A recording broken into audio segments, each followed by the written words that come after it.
Assalamualaikum, my name is Nur Afrina Shikin and this is my team members Siti Nur Fahana Natasha, Akila Batrisha and Wan Nur Afrina. And we are from Section 2 Decision Science. In this video, we will be talking about decision science in Islamic perspective using two techniques. The first technique is decision analysis. Decision analysis is a systematic, quantitative and visual approach to make strategic decisions, particularly in complex scenarios. This method helps decision maker evaluate options more clearly and logically, ensuring better outcomes. It is a crucial tool in business, enabling organizations to navigate uncertainties with confidence. The objectives of decision analysis is to help evaluate and model potential outcomes. This means that identifying and analyzing the possible result of a decision to determine which option is most beneficial to a company. Next, it focuses on understanding the goals, uncertainties, and risks involved in decision making. By using probabilities, decision analysis allows us to measure the expected outcomes of different choices. This structured approach ensures that decision makers are well prepared to choose the best course of action. One key tool in decision analysis is the decision tree. This is a visual representation of choices showing how each decision leads to different outcomes. It is particularly helpful for breaking down complex decisions into smaller and manageable steps. Now, I will share the connections of decision analysis and Islamic teaching specifically in Surah Ash-Shura verse 38, and those who have responded to their Lord and established prayer and whose affair is determined by consultation among themselves and from what we have provided them they spend. This verse emphasizes the concept of shura or consultation as a key principle in decision making. It reflects the Islamic approach to making choices, ensuring they are thoughtful, ethical and fair. In this tafsir by Abul Ala Maududi, he highlights that consultation is an essential pillar of the Islamic way of life. He explains that conducting collective affairs without consultation goes against the teaching of Islam and it is a form of ignorance. Justice demands that everyone whose interests are involved in a matter should be consulted. Moreover, it is a grave responsibility to make decisions that impact the rights and interests of others. He also emphasizes that consultation is not limited to major issues and it should be applied to every collective affair, no matter how big or small. This principle ensures fairness, inclusivity, and accountability in decision making. Now, let us consider a practical example. Imagine a business deciding whether to expand into a new market or not. Decision science helps the company to evaluate potential risks, costs, and benefits. By using a decision tree, the company can clearly see the outcomes of each choices. At the same time, by applying shura, which means involving key stakeholders such as employees, customer, and financial advisor in the decision-making process. This is to ensure the decision made is ethical and fair. This surah aligns perfectly with decision analysis because it encourage us to seek advice and involve others in the decision-making process. For example, involving colleagues and experts in decision-making reflect the spirit of shura and in decision analysis. This aligns with the process of gathering data and consulting relevant parties to ensure all perspectives are considered before making a decision. Lastly, this ayah talks about justice and fairness. The Quran has repeatedly emphasizes justice and fairness as central to every aspect of life, including decision-making. In the context of decision analysis, this means that ensuring our decisions are not only logical but also ethical. For instance, when making business decisions, justice demands that we consider the well-being of employees, customers, and society at large, and not just profit.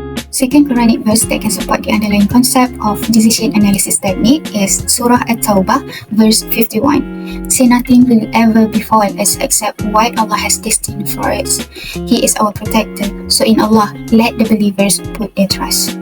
According to Tafsir by Abul Ala Maududi, in this ayah, the demarcation has been made between the attitudes of a man of the world and a man of God. Whatever the man of the world does, he does it to please his own self. In contrast, whatever the man of God does, he does it to please Allah and trust in Him and not in his own powers nor in material resources. He only worried to do his best to come out successful in his task. He put his entire trust in Allah, who is the controller of all the resources. In decision analysis, there are decision-making that is under certainty or under risk. Decision-making under risk happens when the decision-maker do not know which states of nature will happen. However, they have enough information to predict the likelihood for the states of nature to happen in the future. In this case, the occurrence of the state of nature will be represented by the probability. By using that probability, we also will estimate which of the alternative will give us the best expected value and the least opportunity loss by calculating the expected opportunity loss. Besides that, we can also run a survey to get the sample information or interview expert to get the perfect information to help us in making a decision. This is supported by the Quranic verse before, which stated that Muslims should tawakal by putting our trust on Allah. However, tawakal should be preceded by efforts. In this technique, even though there are uncertainty, we still use the information available and come up with probabilities to predict the occurrence of the state of nature. By calculating the expected opportunity loss, we can minimize the loss that is expected to occur by choosing the alternative that has the least EOL among the worst EOL. These are part of the efforts that we do before make decision and put the trust on Allah by hoping that our decision is the right decision. For example, Siti wants to start a business. However, she doesn't know which industry her business should be. She is indifferent whether to open a boutique, restaurant, or florist. The profit of her business depends on the economic conditions, whether it is good or poor, which will affect her decision. However, she don't have certainty about it. In this situation, Siti can just randomly choose one of the shops to run the business and proceed to tawakal in the hope that everything will be fine.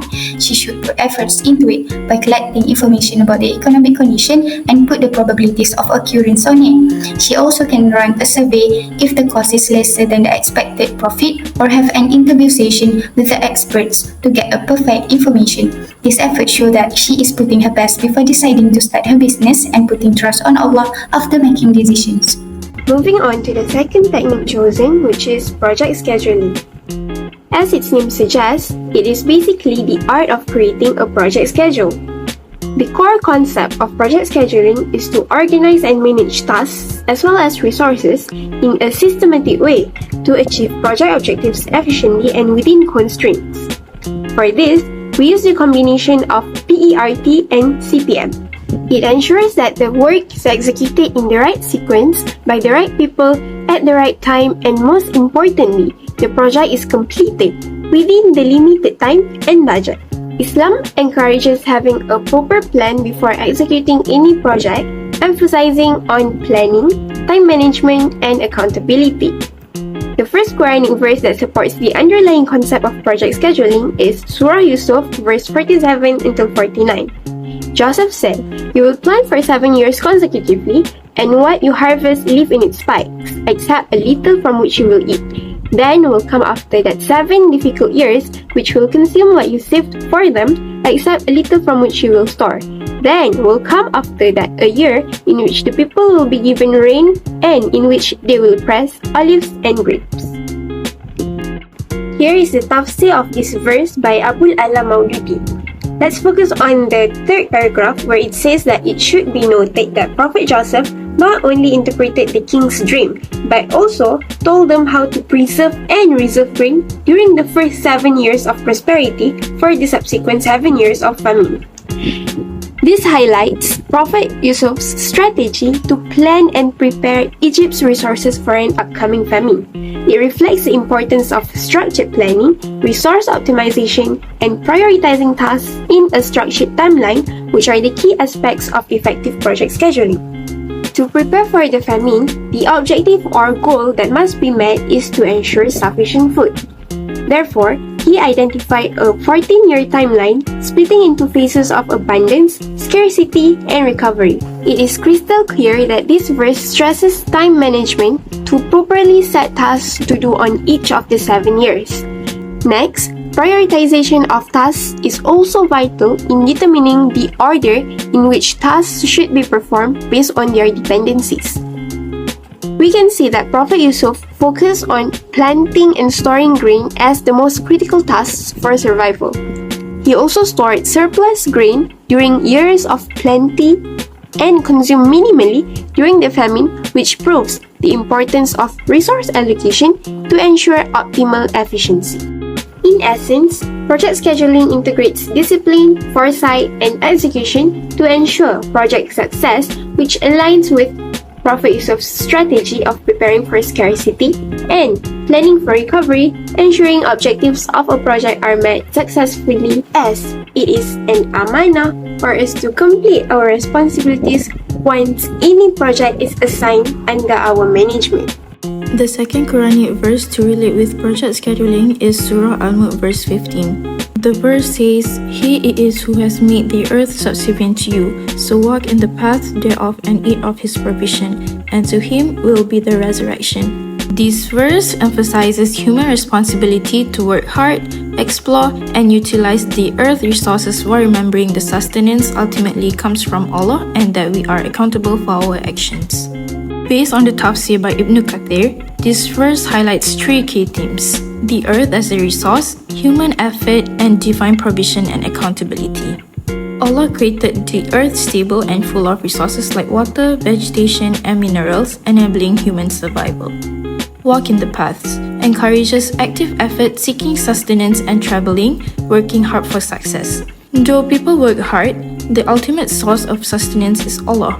The reminder of resurrection emphasizes accountability for how we use what we are given. Project scheduling is crucial for managing tasks efficiently. It involves two main components, which are planning tasks and resource allocation. Planning tasks involves setting goals and project objectives, breaking down the project into smaller, manageable tasks or milestones, and establishing timelines and deadlines. Resource allocation is by assigning tasks based on team skills and availability, allocating budgets for each project phase, and managing materials, tools, and equipment needed for each task. Surah Al-Mulk verse 15 relates to project scheduling by emphasizing effort and planning, trust in divine provision, and accountability.